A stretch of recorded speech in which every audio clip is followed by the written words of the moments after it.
વિદ્યાર્થી જીવનમાં આપણે જોઈએ છીએ કે શિસ્તનું ખૂબ મહત્વ હોય છે, કારણ કે તે જ આવતીકાલનું ભવિષ્ય છે. તો શું મહત્વ છે, જરા સારાંશમાં અમને જણાવો.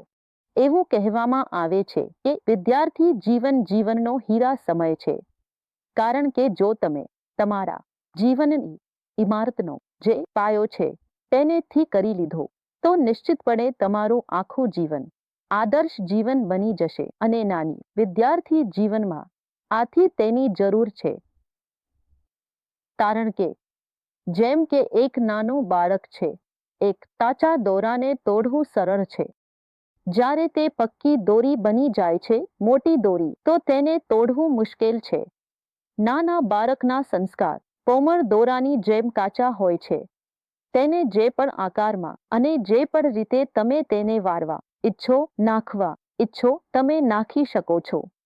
મોટા થઈને તેના વ્યક્તિત્વમાં એક કઠોરતા આવી જાય છે. પછી તેને તમારા હિસાબથી વાળવા ઈચ્છશો, વાળી શકશો નહીં.